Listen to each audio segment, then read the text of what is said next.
Saudara-saudara yang dikasihi Tuhan Yesus Kristus, selamat berjumpa kembali dengan Repen Renungan Kristen Pendek. Kiranya damai sejahtera dan kasih Tuhan serta berkat menyertai kita semuanya.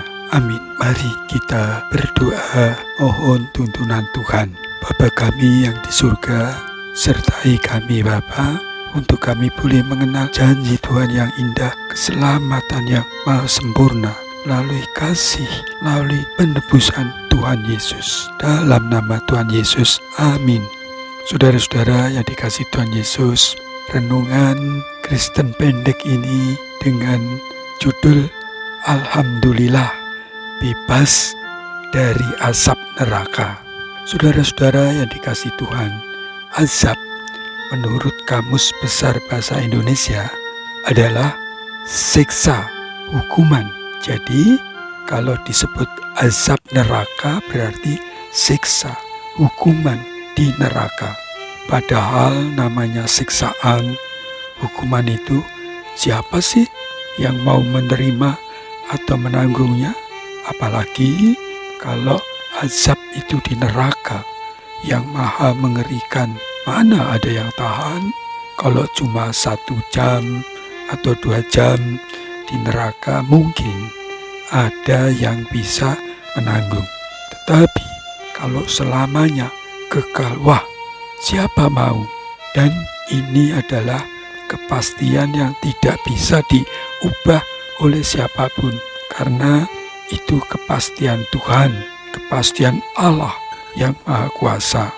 Bagi mereka yang memang harus mendapatkan azab tersebut, hukuman di neraka atau azab itu kekal, detik per detik disiksa dalam nyala api yang tidak terpadamkan. Bahkan ulat-ulat atau belatung tidak bisa mati. Ini dikatakan dalam kitab Injil Markus 9 ayat 48, ditulis, di mana ulat-ulat bangkai tidak mati dan api tidak padam. Bukan main, kita bisa membayangkan bagaimana panasnya di sono. Kitab Matius dan Lukas juga menyebut tentang neraka ini. Neraka itu fakta, memang ada. Tuhan Allah sendiri yang berkuasa menentukan manusia yang akan dilempar ke neraka. Dalam kitab Injil Lukas 12 ayat 5 antara lain ditulis, takutlah akan Dia, yaitu Allah, yang setelah membunuh mempunyai kuasa untuk melemparkan orang ke dalam neraka. Jadi Tuhan Allah sendiri yang berkuasa melemparkan manusia ke neraka. Kata melemparkan memberi kesan keras, tegas atas orang yang sesungguhnya dengan terpaksa Tuhan melakukan, karena sejatinya Tuhan Maha Kasih. Saudara-saudara yang dikasihi Tuhan, tetapi karena manusia bandel, keras kepala, tegar tengkuk, tidak taat dan berbuat dosa, dalam arti tidak menuruti apapun yang dilarang oleh Allah, melanggar larangan Allah. Ini adalah dosa. Maka Allah itu Maha Adil, sehingga diputuskan secara adil yang hidup dalam dosa, yang selalu melanggar ajaran dan larangan Allah akan dilempar ke neraka, mendapat azab neraka. Apakah Allah tidak berbelas kasih pada manusia? Justru sebaliknya, Allah sangat-sangat mengasihi manusia dan ingin manusia hidup dalam keselamatan, tidak kena azab neraka. Dan Allah ingin supaya manusia beroleh hidup kekal di surga, tidak kena azab neraka. Karena kasih Allah yang sangat besar, Allah mengutus Yesus Kristus, yang ada yang menyebutnya sebagai Isa Al-Masih. Utusan Allah inilah yang menjadi jalan agar manusia bebas dari azab neraka. Ya, Yesus Kristuslah yang ditetapkan oleh Allah menjadi penebus manusia dari kuasa dosa, dari azab neraka.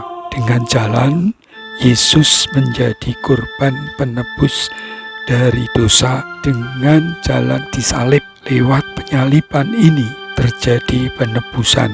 Ibarat hewan kurban yang dikorbankan untuk penebusan salah, penebusan dosa. Kristus adalah domba Allah yang dikorbankan untuk memulihkan manusia dari lumpur dosa.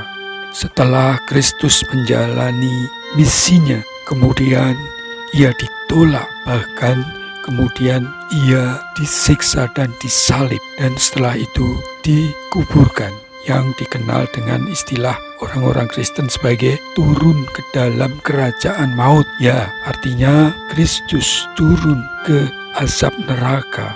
Disitulah Kristus menang atas maut atau kematian. Kristus tidak dikuasai lagi oleh maut, oleh kematian. Kristus menang, bangkit. Pada hari ketiga itulah Kristus bangkit dari kematiannya. Setelah disalib, Kristus hidup kembali dalam kekudusan, dan Kristus terus mengunjungi, menguatkan para muridnya, para pengikutnya. Lukas menulis dalam kitab Kisah Para Rasul 1 ayat 3 demikian. Kepada mereka ia, Yesus, menunjukkan dirinya setelah penderitaannya selesai, dan dengan banyak tanda ia membuktikan bahwa ia hidup, sebab selama 40 hari berulang-ulang menampakkan diri dan berbicara kepada mereka tentang kerajaan Allah. Ya, Yesus menang dari azab kubur, dari azab neraka, dan Yesus hidup serta membuktikan diri hidup, menampakkan diri selama 40 hari dengan banyak tanda mukjizat, serta ini yang penting sekali, yaitu memberitakan kerajaan Allah, tentang surga di mana tidak ada azab neraka, tidak ada hukuman apapun selain damai, sukacita, kebahagiaan di surga. Lalu setelah 40 hari Mi'raj, naik ke surga, Yesus yang menjamin masuk surga bagi tiap orang yang menerima dan percaya Yesus akan seperti Yesus dibangkitkan dari maut, dari mati, dan akan ke surga, ke kerajaan Allah.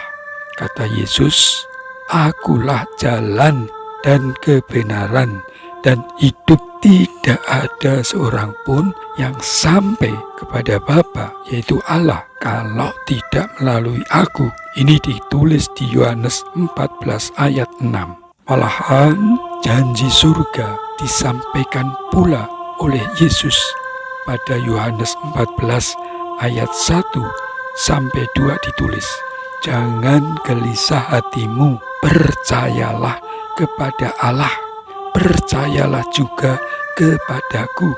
Di rumah Bapakku, yaitu surga, banyak tempat tinggal.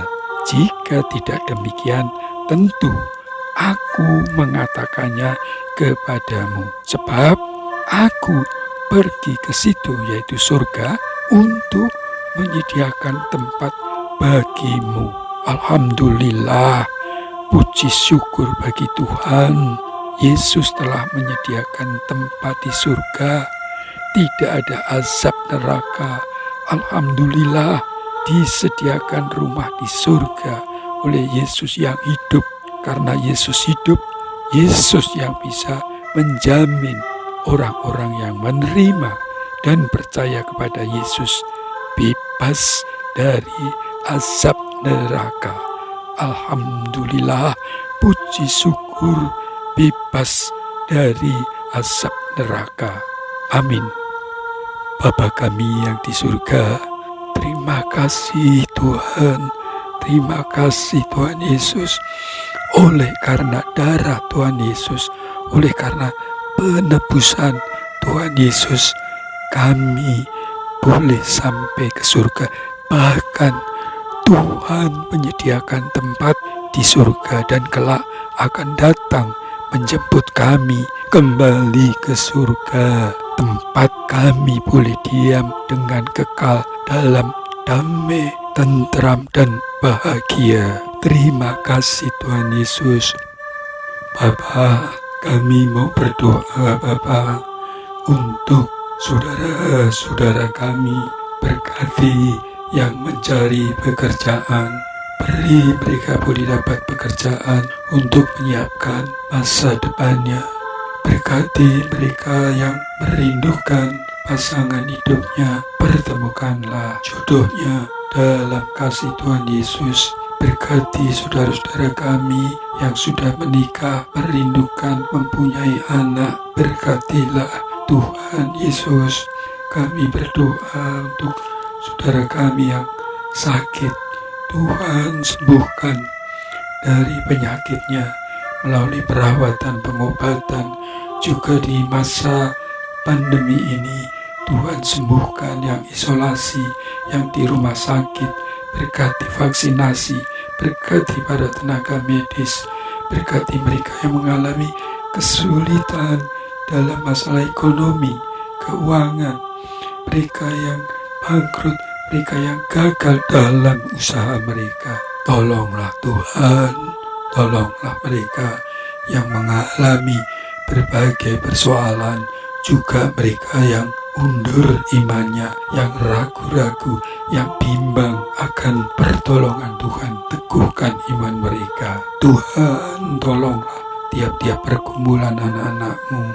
Berkati mereka, kuatkan mereka, dan ampuni mereka akan kesalahan mereka. Ampuni kami semuanya, dan ajar kami untuk taat dan berbelas kasih seperti Tuhan. Kami mohon dalam nama Tuhan Yesus. Haleluya. Amin.